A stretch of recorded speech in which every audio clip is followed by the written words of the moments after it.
So, what is autism? What is it? Okay, keep it simple, right? Let's keep this really, really simple and really easy to digest. So, autism is a neurodevelopmental difference that affects how a person thinks, experiences the world, communicates, and interacts with other people. That is it. That is all it is.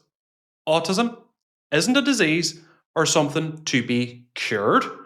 It's a natural variation in human cognition and sensory processing that brings both strengths and challenges. So, with Neurodiversity Training International, what we do is we always like to lead with a strengths based approach.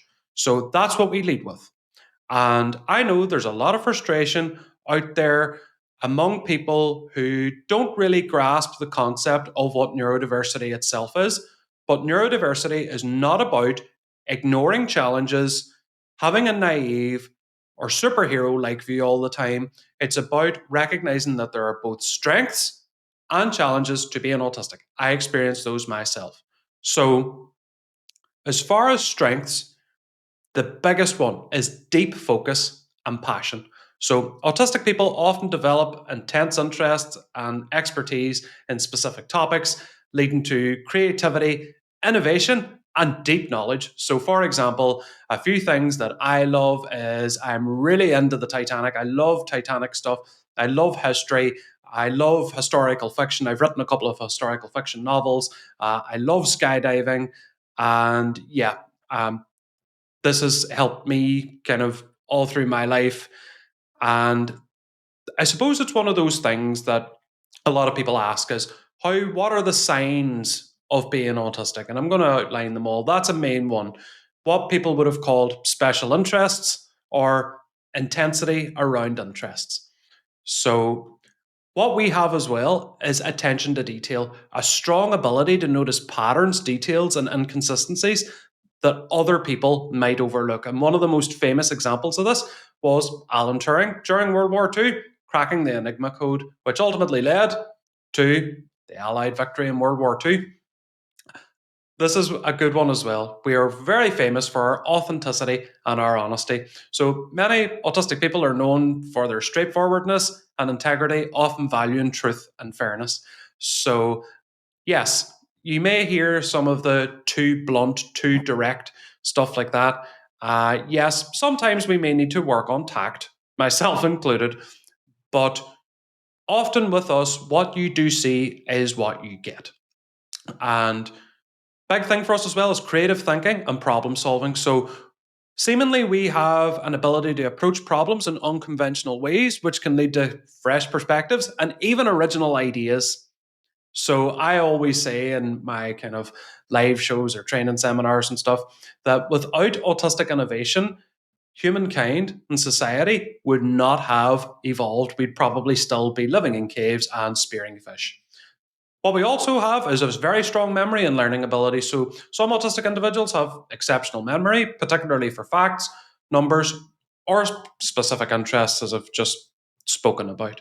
Now, with a lot of those strengths, I am not naive either. I know that a lot of people with learning disabilities are also autistic as well.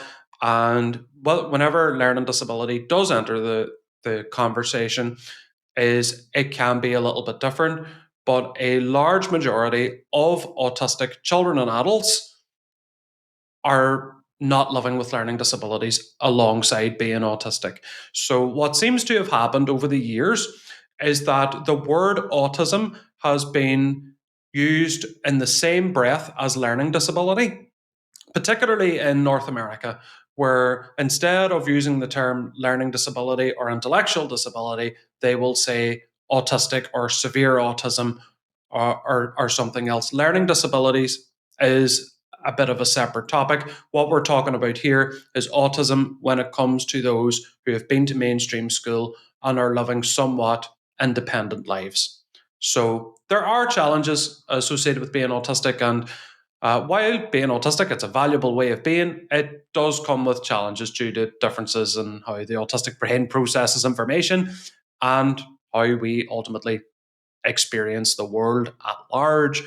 And mainly, it's going to be sensory sensitivities. So, Many autistic people have heightened or reduced sensitivity to sound, light, textures, smells, which can be overwhelming or even distressing.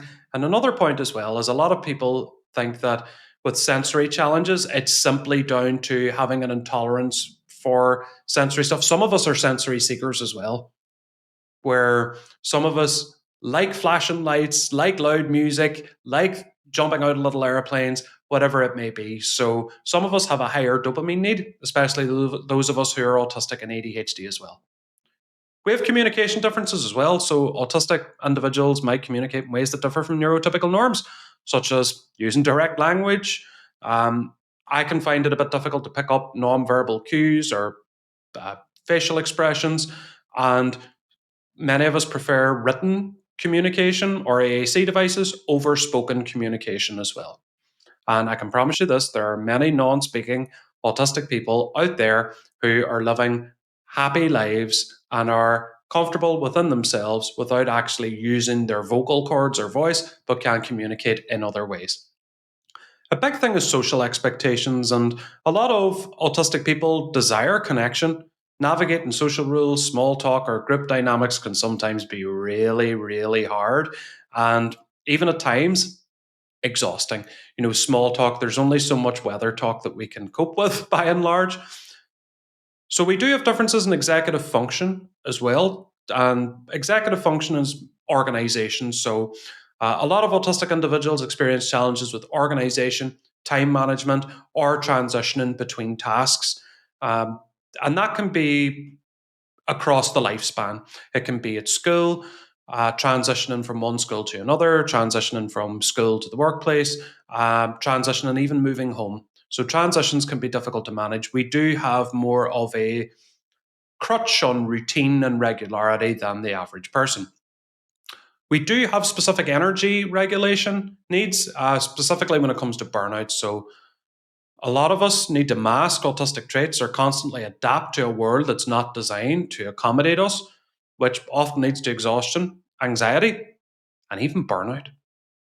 Let's take a minute to focus on autism in children versus adults. So, autistic children may express their neurodivergence, their difference, through deep focus on interests, unique ways of playing, strong reactions to sensory input, I suppose whether that's positive or distress, or differences in social interaction. A lot of us prefer our own company, which is okay.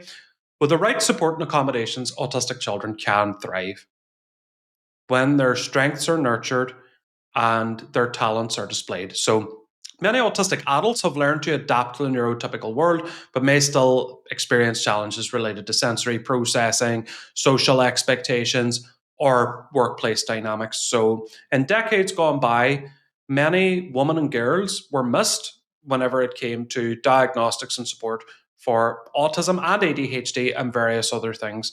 For many years, people thought that autism was mainly for young boys like me. And as we're growing in awareness and acceptance, is that, autism and neurodivergency is a genderless entity. So some discover that they're autistic later in life and gain a real sense of self understanding and empowerment from their diagnosis. Basically, an answer of why am I different?